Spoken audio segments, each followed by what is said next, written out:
Hello and welcome to Comic Solving Problems. I'm Stephen Allen. And I'm Erich McElroy, and welcome to the show. If you live in the UK, this is a good time to stay home and watch comedy online, because this show is produced without any petrol at all. And there isn't any to get. So this is definitely where you want to be, because you can't afford to go anywhere. You don't want to risk it. The good news is that Steve and I have stockpiled old jerry cans, which are known as gas cans if you're watching from North America. And if you donate to our Ko-fi page as you watch this show, we will drive to your house and thank you in person. Guaranteed. Yeah, promise. is it? Oh, God. It's going. Or if you donate even more, we won't come to your house. Because you know what right now? We're outside your house. But welcome to the show where Steve and I solve all of the world's problems. And we've been doing this for almost a year and a half, and the world is doing great. As you're watching the show, you can comment on the YouTube, which is the main place to watch the show, and we can see your comments as we go through. Do subscribe to the channel while you're there, and you can follow us on the Twitters, which are on there as well. And if at any point during the show you want to support us or you want us to stop, you can go to our Ko-fi link and contribute those jerry cans. Why, do you know why they're named jerry cans? Because we use them to fight the jerry. I don't know. Actually, it's a good guess, though, isn't it? That's pretty likely. That's the way things are named over here. Wow, I'm louder than I should be. Look, we didn't have time to sort out anything on the show today. We took a week off, and everything's gone to shit, basically. It's tech. But it's good to be back. It's good to see you. It's nice to see you too. Look at this. You took a week off doing something, and I've only just got back from doing a holiday. I went to the north to visit the petrol. And yeah, it was fun. They're fine up there. There's petrol up north. Yeah, you just have to get there first. That is the paradox of it all. That is the trick. But once you're there, you can afford the petrol. You can eat. You can drink. You can buy a house. Yeah. All for how much it costs to fill up your petrol down here south. And then you fill up. You drive back down. By the time you get to, I don't know, maybe Peterborough, you need to turn back, head up again, and go and get some more petrol. So it's doable. It's just a vicious cycle, and that's how we keep the North poor. Sweet. So yeah, the links on the screen and all that. All that. Follow us along and chat as we go. And Mr. Stephen Allen, I think you're going to solve our first problem. Yeah, let's take a look at one of the problems, which is the COVID response. It turns out that things might not have gone well. Who would have thought that the start of a pandemic that killed, I think it's about up to over 130,000 people, might get criticised? Well, that's what we saw as the COVID response, one of the UK's worst ever public health failures. It's made it into the top 5 of our public health failures. We can see there's the top 5 list, and the coronavirus pandemic handling definitely easy makes it into the top 5 of all of the worst public health failures the UK has had in recent times. So it's been tricky. A lot of people died, and we found out that apparently experts say if we would have shut down earlier, we could have saved 20,000 people. And I think I've worked out why. And actually, if you look back at what it was like at the start, it makes sense, because look how much bigger Protect the NHS is font-wise than Save Lives. It really should have been the other way around, shouldn't it? It should have, because I think at the moment, when you look at it now, you realise they were more concerned with protecting the NHS than protecting people. And that's because if people die, they can do like they've done today and say, oh, we were guided by the science, blame the science. We could say, oh, there were underlying health conditions, blame their underlying health conditions. By the way, one of those underlying health conditions is obesity. Have you got any idea how many people are obese? That's not like there's a small slice of people who are vulnerable to this. It's most of the UK. But if people die, the politicians just managed to excuse it. But if the NHS got in trouble, they would have lost votes. And now it makes sense. Right. That's why they protected the NHS before they protected the rest of us. There's been accusations that this led to an obsession with herd immunity. And the problem with herd immunity is that it makes sense if you're using a vaccine like we do with measles. You get herd immunity, so the people not vaccinated and who've never had it then don't catch it. But just before we had a vaccine, just letting the virus be the only thing that brings about immunity, it's a bit like finding out your house is on fire and making a phone call that goes like this. Hello, 999. My house is on fire. Oh, hello. Okay, well, we'll have that fire put out just as soon as everything in the house is no longer flammable. Okay. So as soon as everything in there turns to ash, that fire will be sorted. So, you're just gonna let it burn down? Don't look at it that way. You'll still have a home, a one-story, a bungalow, but you'll just have to learn to live with it. Oh. It's all part of protecting the fire brigade. So that was the worry, that was the attitude that they were going for. Sod the people, try and protect things that might keep you your votes. It's one way of looking at it anyway. There's been blame for Boris Johnson and blame for Matt Hancock, the way he handled it. And I've got to be honest, I haven't seen Matt Hancock handle something so badly since that woman's bottom. And let's watch the video again. Here it is. There it is. Oi! It's like he's never touched a bottom before, isn't it? We're back for another one. And this is my one at the end's my favourite one. Here he goes. Just reach it. Still got a bottom. And oi! He grabs a bottom like he's saying the words, "Let me lift that up for you," while someone hoovers under it. It's the worst handling we've ever seen. But anyway, that's not what we're here to talk about. The Matt Hancock handling of a bottom turns out was not the worst thing that he did. He promised a ring of steel around care homes, and that very much seems to have not happened. Look, we've all been affected by these stories, so today's hardly a shock for a lot of us. We can look at the timeline of what happened. So the end of January, apparently that's when the first cases were in, and we weren't sure about it back then. And then you've got to go all the way to the 23rd of March, until there's a lockdown. What a bizarre pause, because we knew what was happening in Italy. And here's the weird thing, the gap between March 23rd and 28th of May for the test and trace. Especially when you consider this as reported in the news. The UK was one of the first countries in the world to develop a test for COVID in January 2020. In January 2020. So we had a test somehow when the first cases were getting here. We didn't start testing people until the 28th of May. And don't say it's because we couldn't bring in the tracing. How tricky was it to trace people? No one was allowed out. If you're only leaving the house for an hour a day, tracing is pretty easy. So why weren't we testing people? We had the test. The only reason is we didn't want to hear the results. So no wonder they absolutely balls this up. It's an embarrassment on so many levels. So to find out more, I'm joined by a government minister. Hello. Hello, Steve. So the government failed us. Well, look, no, I wouldn't say that, because that would make me look bad. But Matt Hancock promised a ring of steel around the care homes. Where was that? Well, I would disagree. We did have a ring of steel around the care homes. Of all of the infected people, very few of them left those care homes to infect people in society. The ring of steel worked. It kept people in those care homes. They didn't leave alive. We knew what was happening. Why didn't we follow Italy? Well, hindsight is all very well, but at the time we realised that in Italy they tend to kiss more than we do on both cheeks, and therefore in the UK, where one cheek is seen as a bit much, the risk of infection would be lower. Inasmuch as if there were a nation where they kiss on all four cheeks, the COVID spread would be much worse, as would pink eye. Would you like to apologise to the nation? Look, I see how we could have locked down sooner, but let me remind you, this is this government we're talking about. We could have also locked down far later. We could have caused panic going out, and we could have therefore caused thousands more deaths, but we didn't. Therefore, I would expect a rather large thank you. Well, thank you for joining me, Minister. And that is the kind of mess we've ended up in. What a miserable day when that was in the news, honestly. Yeah, all those people who've died, and it turns out the government was shit at the start. Who'd have thought? What a surprise. Although, Steve, I need to confess something. There's I'm a little bit to blame here for us not shutting down before the 23rd of March.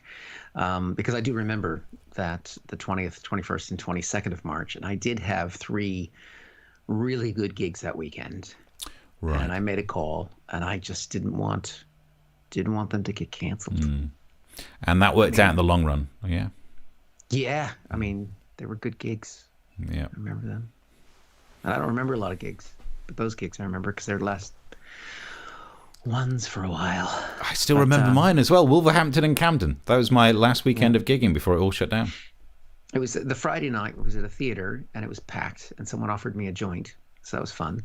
I refused, of course, because that's illegal. And everybody was a little bit giddy because we weren't supposed to be out. And then Saturday night, when you joked about not being out, people were starting to get a little bit nervous. Like, yeah, what are we doing here? And then Sunday night, people were like, definitely like, we should have canceled this. So it was like a slope of Friday, way, and then Saturday, shit, and then Wednesday, no. But oh well, it's worth it actually for that conversation you've just had with that government minister to see you do the serious Steve look talking to him. There's definitely a raised eyebrow going, really? So well done for the acting. Thank you. Emmy Awards, once they're up next year. Now that Brett Goldstein has one. While we're talking awards, there is something I could mention about awards actually. Oh. That Late Night Mash on Dave. It's the British Comedy Awards are up, and you could vote for some various performances that have been nominated for awards on Late Night Mash. You could vote for Nish Kumar for his comedy performance. You could vote one of the best things of the show. One of the best things of the show. You could vote for Rachel Paris, who's been nominated for her performance. You could vote for Ellie Taylor, who's been nominated for sitting behind the news desk doing jokes. Yeah. That's it. Because, I mean, who else could you? I'm trying to remember if there's anyone else in the cast. But, I mean, why would you need to? Because Rachel... There's the science guy. Yeah. But in the main, sitting out there in front of everyone, I mean, look, Rachel was absolutely great on the 2 episodes that she was in this series. And Ellie was fantastic in I think it's been 3 episodes. But that's the fucking point. But, yeah, I mean... People, though, are part of the show so much that they're the fabric of the show, and much like the fabric of a sofa that you want to have on set. You neglect, yeah. Look, I'm not in it for the plaudits. I'm not in it for the recognition. I'm just happy to be working, and it's helping me get things like I'm going to be doing a news review on Times Radio on Friday afternoon for free. And you know what? But there's a cover presenter. It's not the normal presenter on Times Radio. Normally, I've done it with that other guy. Who's covering this week on Times Radio and getting paid? Jeff Norcott's doing the radio gig. He's great on the radio. It's going great. It's going great. Anyway, let's go through some of the comments. Morning all, says Chris. Excellent Friday morning again, says another Chris. Hi diddly hi, says Brit. Hello. Jerry cans called that because they were designed in Germany, says Jack, according to Wikipedia. As in, according to Wikipedia, they were designed in Germany, not according to Wikipedia. Jack says it. I'd take his word for it. I don't need to double check that. Charlotte says, woohoo, my favourite to back. Did anyone else feel lost without Steve and Eric last week? We both did. We definitely both did. Yeah. I was lost. That's why we didn't do the show. Yeah. Good evening and congratulations to Eric on the 1st anniversary of the American Exchange podcast. Been listening since the start. Really worth it. Thank you, says Mark Randall. Thank you very much. That's very kind of you. We have Joe Walsh is going to be our anniversary guest because he was the first episode, the former Republican congressman and presidential candidate. And that should be going out tomorrow or Thursday, depending on when I can find my producer, because he's ghosting me. And then Chris Hood says, is that Larry Entz as the fireman? He wasn't American sounding, was he? Does it sound like Larry? It's a little American twang. Yeah. The good thing about Larry is that, he did a sketch about Gemma Collins, and Gemma Collins listened to it and retweeted it. So I might not be nominated for an award when absolutely every other fucker near me is, but Larry got some tweets. So everyone's doing well, aren't they? Larry's probably going to get nominated before you do. Probably. Mark says we already had herd immunity, a government that speaks nothing but bollocks. Thank you, says Mark. Ring of steel, ring of fire, a.k.a. chocolate pocket, says Brit. Brit's just going down a rabbit hole of bizarre phrases that have been used on the show. Probably at some point you find yourself drinking, just shouting, it's not a monolith. Mark says, being serious, says, yes, we had a test system, but they had to wait for 4 months until they could work out how much money they could safely give away to Dido Harding. Ooh. Fair play. Mark says, you do realise that if the government had actually shut down early, we'd have an extra episode of Comics in Quarantine Solving Problems. Yes. Good point. We could have been nominated for something. Chris says Jeff Norcott is also brilliant. Well, that explains why he's getting all the cover work on Times Radio. I'm sure he's got a background in radio, like he's worked in it since he was 22. Oh, no, I was thinking of someone else on that show. Steve, not happy, need cake, maybe chocolate cakey. Don't start with the cakey. I told you before, Susan, I'm not fucking doing this. And I think we're up to date with the comments. You keep it all coming through. Then, right, let's get stuck into some more columns. You can keep messaging. We'll do the URL for any donations as well, because some of us might need it a little bit more at the moment. But meanwhile... Take the sting out of the lack of a nomination. Not even a nomination. Of course I wouldn't win, but not even a... Anyway. Grateful to be not nominated. But you're on a show. Without you there... Be fine, apparently. Them, absolutely. They would not be able to shine at that much higher level. They'd get all the nominations that they already have, apparently. Would this be a bad time to tell you about my nomination for this show? For this show? No, you can have one for this show. Been nominated by my dog. So, here's a problem, Steve. With the latest Grisham book, now, I don't know about you, but I was excited to hear about the new Grisham novel coming out. I loved The Firm. Remember The Firm? It was made into a movie with Tom Cruise. Is that the one where he slides? Is that the one where he slides in? No, that's a different Firm. Okay. The Pelican Brief. Don't wear them myself. Julia Roberts. Oh, yeah. Made a movie with Julia Roberts. Remember that? So I was excited about the fact that, there was a new Grisham novel coming out until I saw this. It's Stephanie Grisham. And the book is I Will Take Your Questions Now. Mm-hmm. What I saw at the Trump White House. So it's not John Grisham, the novelist who used to write all the crime dramas. This is Stephanie Grisham, who's writing about her time with a crime family. She was an aide to Melania Trump, and she was the press secretary to former President Trump. I want to make sure I get that former in there because there's still some people who think he's the president. She decided to spill the beans now because she'd had enough, and she actually resigned from her job at the White House after the insurrection on the 6th of January. She didn't resign when Trump suggested that people take hydroxychloroquine. She didn't resign before the Muslim ban. She didn't resign before Trump blocked me on Twitter, which was truly the biggest scandal of that administration. But as she says here, she realized that she was starting to realize that she was part of something unusually evil rather than the usual evil that she had signed up for. And she realized she couldn't redeem herself, so she decided to resign. Let's have a look at Stephanie. Here she is, looking like she has seen something unusually evil. I mean, that is quite a look. I think she just basically, any photo of her, she has that look because she had to listen to Donald Trump for so long. But to look at what's in her book, it's time to do something that we haven't done in a long time, Steve. It's time to have a quiz.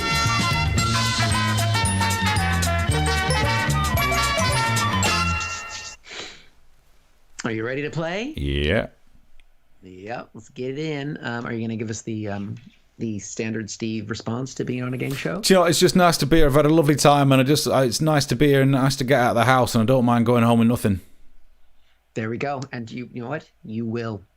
You go home for nothing. This is the closest prize that you're going to get nominated for a while. Right, so quiz time, and you can join in the chat if you're following along. Settle in. True or false, Steve? This is what is in Stephanie Grisham's book. False. Scandals and reveals about the Trump White House, the Trump administration, working for Melania Trump, working for Donald Trump. True or false? False. Melania Trump liked reading the press about herself so much that she did it obsessively.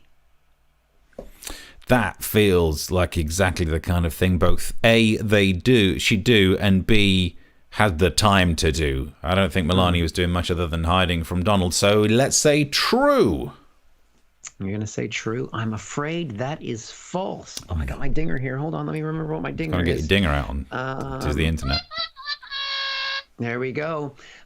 It's false because, like most people named Trump, she cannot read. Okay, well, it turns out a lot of people were saying true as well, so... No, there we go. We all missed that reading thing. Then she didn't know that "kill, eat the poor" written on the back of her coat. That's right. She didn't know it was there. She just thought it said. She just leant on a wall that someone had mirror painted "eat the poor." Yep. It happens to the best of us. And they're not the best of us. True or false? When Donald Trump was accused of sexual harassment, he instructed his press secretary, Stephanie Grisham, to just ignore it. I mean, it's a bold strategy, and it might go away. What, like hiding from kids on Halloween? Let's say true. True. Oh, that's the wrong button. Should I just reverse? What noise was that? Hold on. Where's the ding button? I think the battery's falling down. If you want to donate to the Ko-fi link to help us get a new battery for our joke For Eric's dinger. There Hey! we go. Hey, that's it. It's true. Donald Trump was accused of sexual harassment. He's told his press secretary to ignore it, but he instructed Stephanie to act just like Ivanka does when he makes uncomfortable comments to her, and to suggest that Stephanie just goes to her happy place. Ooh. Ugh. Yeah. Even that's not that happy, is it? Well, it's about as happy as it gets in that White House. True or false? When Stormy Daniels' book came out and said that Trump's penis wasn't very big, he called his press secretary to explain that it wasn't that small. I mean, that would be a waste of effort to try and be bothered about such things. Plus, also, if anything, proves the thing that you're trying to disprove. So I would say definitely true. It is false. He didn't call her to say that his penis wasn't that small. Oh, God. He showed her, but she couldn't see it. Yeah. I don't like mushrooms. Yeah. It depends on if you with enough garlic and butter. That's probably true of Trump. Yep. True or false? Melania wanted to send a full-length mirror to children in Africa so that they could see how beautiful and strong they were. She probably envies how thin. Yeah, let's say true. I'm afraid. False. Melania wanted to send the mirrors that kept telling the children that she was the loveliest one of all. Oh, that mirror. One of those mirrors. Yeah. It's a different kind of mirror. You're on the right side of history when you want an evil mirror to be on your side. Good. Exactly. All right, we've got 2 more questions to go. True or false? In responding to the book, Melania Trump has claimed that Miss Grisham is a deceitful and troubled individual who doesn't deserve anyone's trust. Well, that's difficult, because if you're part of that whole Trump clan, being deceitful seems like exactly the kind of thing that would get you on the inside. But let's say, what's everyone saying? True. True. And those are also the qualities that got her hired in the first place. You were on the right track there. Well. Final question for everyone. True or false? Stephanie Grisham is the only Trump press secretary to never lie to reporters from the press briefing room. Well, surely to goodness that must be false. It is true, because she never actually briefed any reporters from the briefing room. So she never lied. She never once held a press conference. She was press secretary for almost a year. That's one way to do it.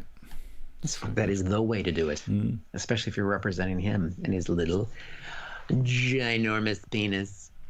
Apparently it's shaped like a mushroom, so much so that Mario bounces on it. Is it mushrooms? And if you eat it, get hallucinations. That's the only way that you think it's big. Let's have a look. The scores are coming through. Mark Randall says that Charlotte got 4, Ed got 1, Mark got 2, Chris C 2, Jack got 4, Chris H 3, Steve 2. How can I be in second to last place? It's not a great week for Steve, is it? Let's have a look at the nominations. Won that quiz. Oh. That's the prize. Let's see. Was there any other comments to catch up on there? Nope. Just various scores and quiz. So we'll definitely need to bring a quiz. Although Chris Hood does say, news on the hour, Tom is the star of Late Night Mash. Not a nomination, though, is it? It's Chris Hood. Yeah, thank you. I mean, everyone else. He might not even be a real person. I'm even on He's the a bot, thing. to be honest. Am I even on the thing? But anyway. The cast doesn't even know you're on it. But anyway. Oh, that is such a good story. I should tell that again sometimes. I was not recognised by a member of the cast once. I'm so barely on that show. I mean, I keep checking every so often and they keep paying the invoices, so I suppose I keep turning up. That's it. I'm going to start sending some invoices. Let's see. Do they even know that I'm there?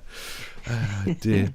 Ed says, did I check if Tom got a nomination? Well, I should check. No, I did. I went through and just scanned, because there was just pictures of all the people nominated. And they got a group shot of all of us that you can click on to see who got nominated. So literally, it's a picture. Oh, God. No wonder I've got to cry myself to sleep. It's literally a picture of Nish, me, Ellie and Rachel. Oh, click. And just those three are available to vote for.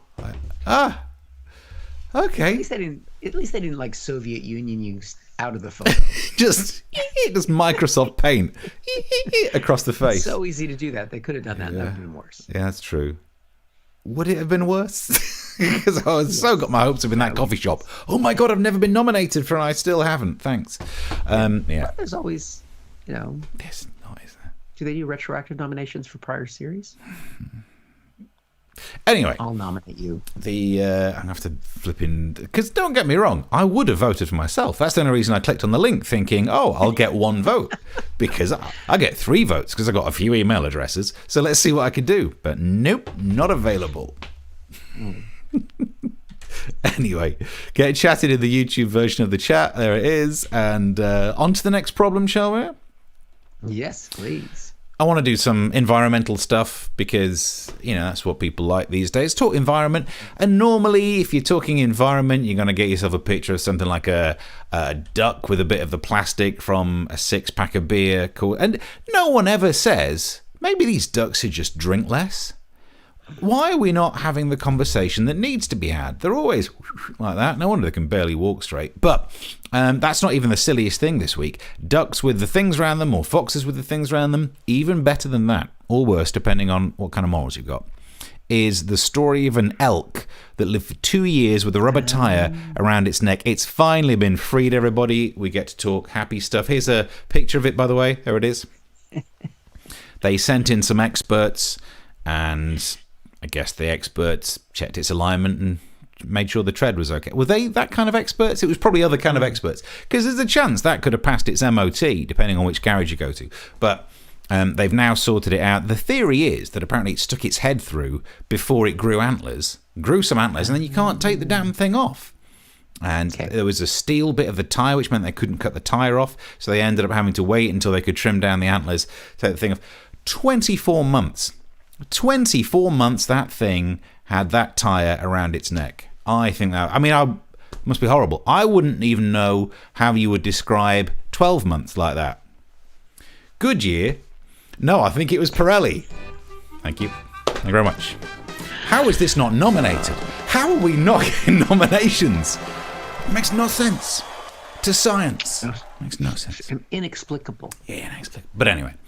The good news is they got the tyre off, the elk's okay. But in other environmental news, we've had some word from Prince Charles. He's normally quite on the favour of the green things. But Prince Charles has said that protests like Insulate Britain are unhelpful. He says that it could effectively push people away. And look, if ever you need an expert on not understanding what the average working person goes through, he's the guy. Someone who has a car that runs on wine probably is the expert on not understanding what your average Joe goes through. So yeah, listen to him. And I think there's some points to be made there. Why is it that Prince Charles is so into saving the planet? I think it could be because of this. New research says that Buckingham Palace is at risk of flooding unless climate action is taken. And of all the stories to try and motivate us to turn the heating down, to recycle more, to do all the things, I look at that and think, could not give a shit. Well, the royals might have to move into one of their other castles. It's a hard life, isn't it? Damn it, the castle. And there's a whole map that they've printed out of various, what they call it, like attractions, various landmarks. That's the word I was groping for badly.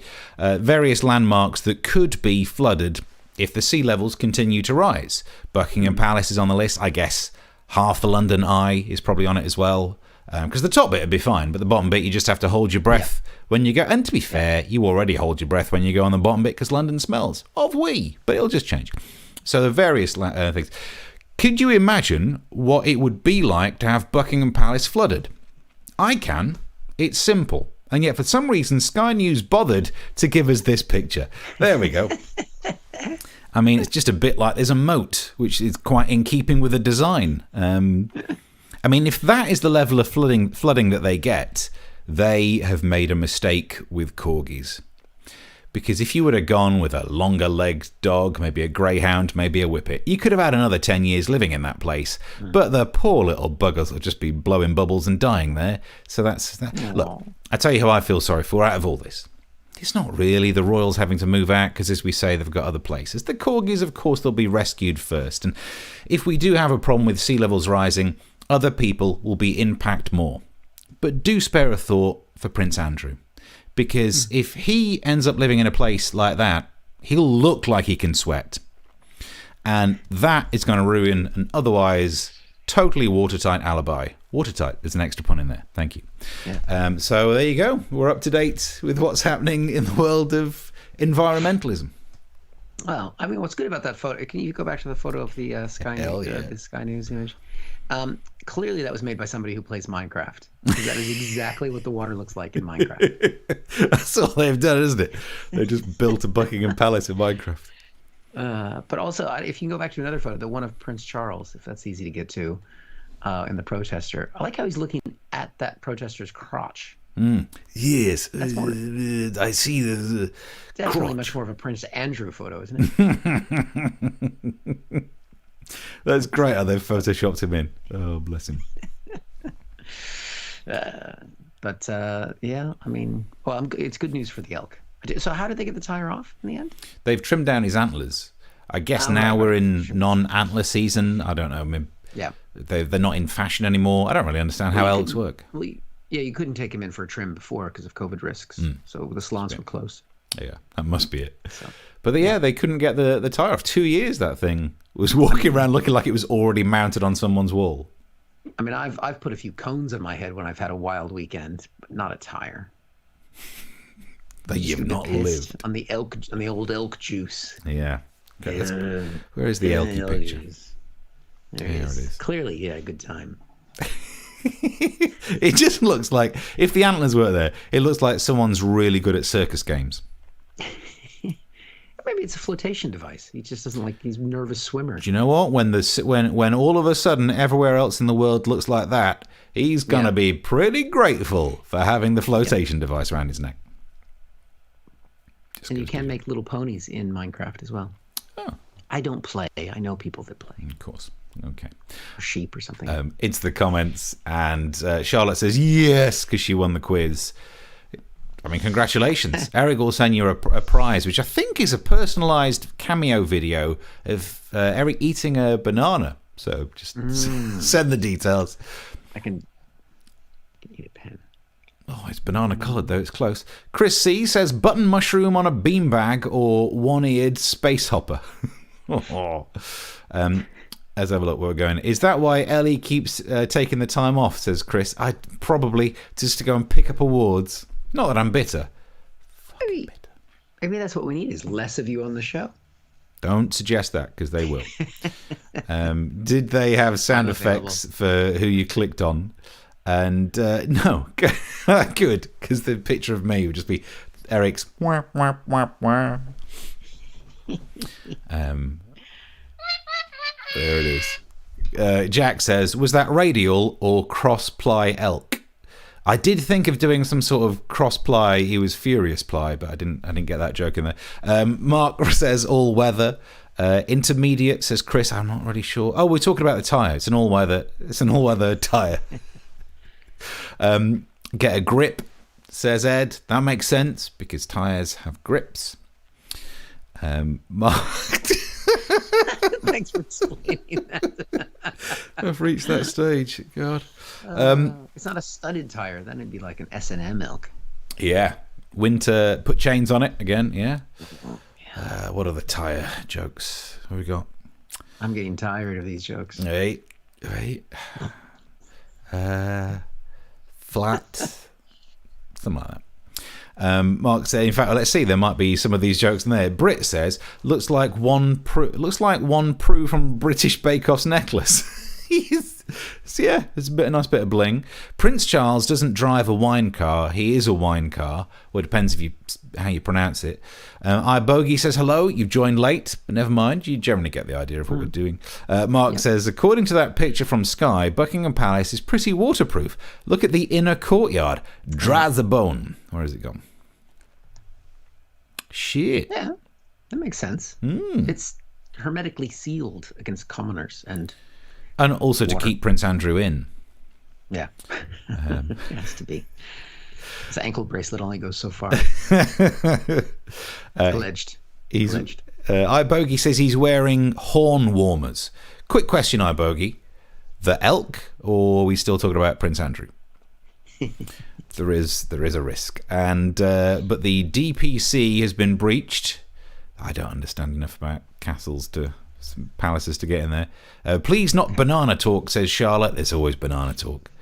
And they're falling flat, iBogey says. Dog ate my homework. Sorry, sir. Turning up late. So I think we're up to date. The only other thing, I can't remember which of your pictures. I was going to do this before, but which of your pictures was the lady turning around? There we are. Oh, there you go. That is... I'm going to keep that picture in case I need to do a Gollum sketch again. It's got that... It's because we're stupid. It's got that going on. That's good. Yep, she's ready to answer your questions. Yeah. Right. So, final problem of the night. Final problem. Okay. This is the problem with Keir will fix it. We all know Jim will fix it. Oh, God. But what about Keir will fix it? Because there's the petrol crisis in the UK, and there's a lot of reasons for it. Primarily that Prime Minister Boris Johnson said there wasn't a crisis, which means there's a crisis. But it's still an issue with a major question, and that is, why is there a shortage of drivers, and how bad could the problem get? Well, the problem's gotten bad enough that the Labour opposition leader, Keir Starmer, is trying to personally fix the problem, which we can see right here. I've just walked that cone there. Hard or? I can't quite see out that mirror anymore. Yep, he's decided this problem is bad enough that he needs a photo op. And as long as he isn't eating the bacon sandwich, everything should go fine. Except for the last line you might have caught him saying there was, I can't see out of that mirror anymore. Which when you're backing up a huge lorry, a truck, for anyone in America, you kind of need to see. You kind of need to see what you're doing, and your mirrors are your friends. I know this from when I drove a bus. I drove a yellow school bus back in the day. It's a good time. It's one of the reasons why I had to leave the United States. But he's backing up. I can't see out of that one mirror. Could that cause any problems? And then when that lines up... Oh. Right. Oopsie daisies. It's not a child. It was just a Jeremy Corbyn supporter. It's a bit of a sign that he's done. Now he's taking a mock test to see if he could drive a lorry, and let's see how he did at the end of that test. So that's where now we've won that angle, so you'd have failed your test. He's failed the test to drive. He's failed the test of leadership. He's not having a good time as opposition leader. But let's zoom in at that moment. How does he feel when he finds out that he failed the test? So you'd have failed your test. Okay, very good. Very good. Nothing like saying the words very good when you clearly do not mean very good. That is a man internalizing how that moment is going to play out on shows like Comic Solving Problems, and desperately wishing he had a bacon sandwich to distract from the fact that he just failed his test. But you know what? Keir is determined. Keir knows that he is the solution to Britain's problems, and he's not going to let something like a failed driving test stop him. He knows that Britain is in crisis, and they need people to drive trucks and deliver the goods and services that are needed around this country. So he didn't let that stop him. He got out there, as we can see right here. Nothing could go, oh, shit. Oh, dear. Oopsie daisies. He was driving bacon sandwiches in a truck. I love the fact that the mirror he couldn't see out of is the one that was on the left. He's slightly blind to issues on the left. You'd have thought it. That's now you sound like a Corbyn supporter. So there we go. Mark says, at least Sir Keir only crashed a lorry instead of the PM, who crashed an entire country. Boom. Hell yeah. Satire from the comments. So, have you ever driven a big truck? No, nothing bigger than a transit. Only ever. Nice. But I'm old enough that my driving license has way more letters than younger people. You know, like for some reason, the age that I am, I've got the thing in my pocket actually. I'm allowed to drive way more things than I should be allowed to drive. They suddenly turned it down. Yeah, if you, where is it? Tractor and stuff. If you are, tractors, anything with a flat cap.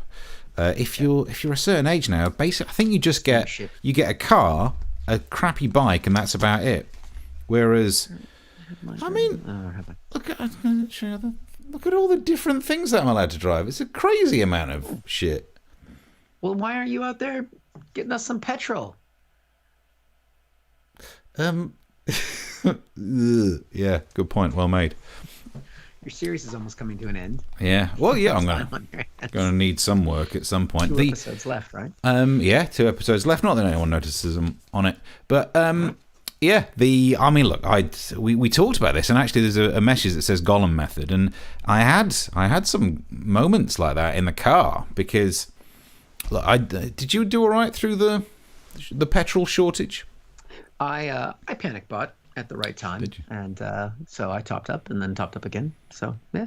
Okay. But I did have gigs to get to, and I had football games to take my son to. So I had reason, and I have gone through most of the petrol that I panic bought. All right. Well, yeah, you will eventually. Except for the jerry cans in the living room. And the one that's in the freezer. And the new water bed we have, which we can't smoke in. Okay. Good. Bed. That's what I'm saying. It's filled with petrol. In case you didn't get that. In case we over-explain every joke, grips like tires. But I've never bought a diesel car because it's just, yeah. We don't do that in America. I do, because I don't agree with panic buying, and I'm really good at not panic buying in general. Well, whenever panic buying happens, I am the first person to see, oh no, this is the psychological imperative, the competition for resources. I'm not going to panic buy, but they might, so I need to panic buy before they do. So I don't do any of that. But I did have a dilemma. Because I came back from a gig and the petrol station near to where I live was actually open. And I thought, I'll just pull in, and pulled into the little car parky bit to have a think about what I should do. Because I had 5 bars out of 8 bars. So that's over half a tank. Yeah. But we were in a petrol crisis and they had a sign saying £30 maximum. And I started to think to myself, I don't need it, so I shouldn't buy it. If I buy it now, I'll start to cause a problem. But what happens if I need it in a few days from now? And they're saying £30 maximum, and I'd definitely only be paying way less than £30. So they're asking me to do it. But if I buy it, I'd be causing them to run out even sooner. I don't needs it, but I wants it. No. You shouldn't buy the petrol. It's good petrol. I don't drive. We could drive on the lanes. No, we should tell our friends where the petrol is. You don't have any friends. Stop it! And then I had a little cry. So yeah, that's now how I talk to myself. Yeah, I say I panic bought. I knew that we wouldn't have any problems with fueling the car because we still have so much toilet paper left over from the first lockdown. And toilet paper, as long as it's 2-ply, works in a petrol car. Yeah. I think you can use chip oil as well, can't you, in a diesel if you want to knacker up the engine? But apparently it works. So yeah, we just shoved lots of toilet paper in there, and the absorbency stretches the petrol. So I recommend that for anyone who's running. Makes it last longer. Just shove toilet roll down your tank. Up your exhaust. Just wipe your exhaust with it. Yeah. Yeah. Through the exhaust. Yeah. Brit says, loving how Eric pronounces lorries. Lorry. Laurie is definitely the name of the lorry. But the way you say it sounds like a character from a Twin Peaks spin-off. Lorry. Because it's a truck. I mean, truck is a much better word. Lorry. I know you don't. I don't think you need to correct. A lorry with my jerry cans. I don't think you need to correct for it. We know what the word truck means.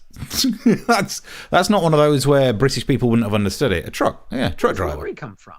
Is that from the war as well? Yeah. Did Lawrence of Arabia invent big trucks? Yeah. Across the desert. Big trucks. Yep. With the jerrys. Chris says, I used to have an HGV 3 license back in the 80s. Oh, that's valid now. Yeah, they'll let you drive anything. I mean, to be honest, I passed when I was 17. I'm in my 40s now. If you get all those ticks on your driving license, they let me have a crack at anything. Apart from winning an award. Yeah, just don't try reversing. Lord of the Pumps, says Mark Randall. Yep. It's because we're stupid. It is quite handy to be able to have that conversation with yourself in the car. And then as soon as you, if you're on the horns of a dilemma, I actually think it is quite handy to just, talk to yourself in a Schmiegel Gollum way. And eventually I negotiated with myself that if I buy the petrols, I can buy the chocolates. And I always want chocolate. I won myself over, to be fair. Yeah, good. I think you should. I mean, I did the 30-pound limit thing as well, but that's also the exact amount that I needed to fill up the car. Nice. I was like, I'll stop at 30, and then I did. And I got back in the car and realized I'd filled it up. Yeah, what can you do? It's not even your fault. You're sleep filling. I stayed under it. It was actually, I lie. I did the thing where I hit 1p over. I got 30 pounds in 1p. Awesome. It's difficult, isn't it? They're so touchy these days, because I used to work in a gas station back in the day, because in Oregon State, in America, it is illegal to pump your own gas. And so euphemism alert. When I was 18 years old and I knew nothing about cars and I looked like I was 12, I was a gas station attendant and I had to fill up cars. And back then, people would pay cash a lot. And if they said, I want $30, you'd have to hit $30. But then if it went over a bit, you have to ask them for the extra. No, they should just... And people would get upset about that. So it was a great job to have. I was the only person working on the staff that wasn't a felon. Yet. And one of the guys was on parole, and he got a little paranoid one day and started saying that he wouldn't do the cash transactions, just the card transactions, because they're watching. So I had called his parole officer because I was a little bit worried about him, and they came and took him away, and I never saw him again.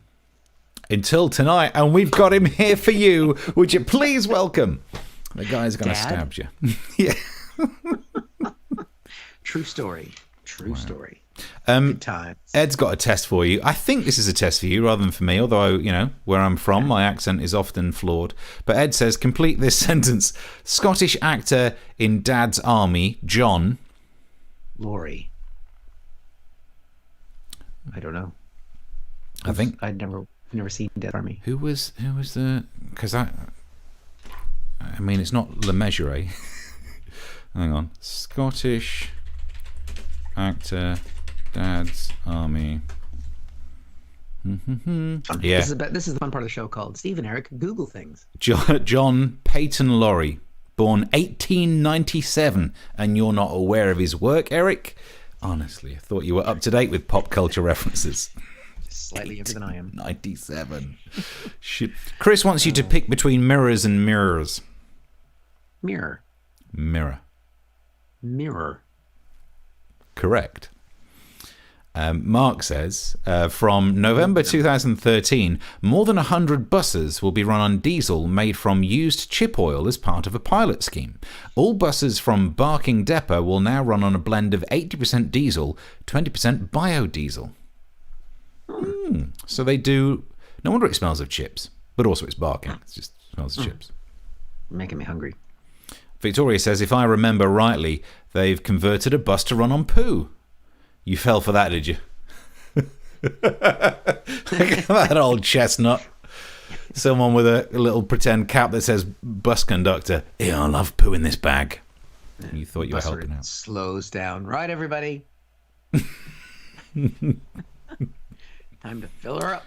And Mark says, I tried to pump my own gas last week, and that's why I'm banned from Tesco's petrol stations. Where is the thing with the thing to do? I mean, it doesn't say all the words, but it's close enough. It's enough. I think the delay in finding it kind of kills the gag, but that's fine. I've not set up a shortcut key. Wow.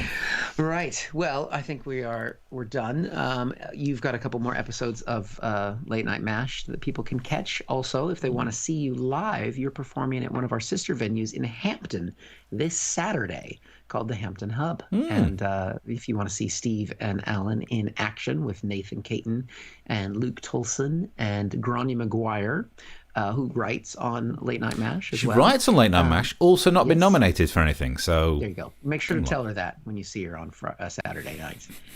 She'll appreciate that. But if Hampton's too far for you to go, you can also come to a crack comedy venue in Wimbledon, where we've launched a new venue, and come and check that out. That would be very good of people to do. And my podcast with Joe Walsh comes out hopefully tomorrow, if I can find Mark, the producer. But we had a great conversation. Joe is fantastic because he swears like a lorry driver. Like a mother trucker. Looking in a mirror.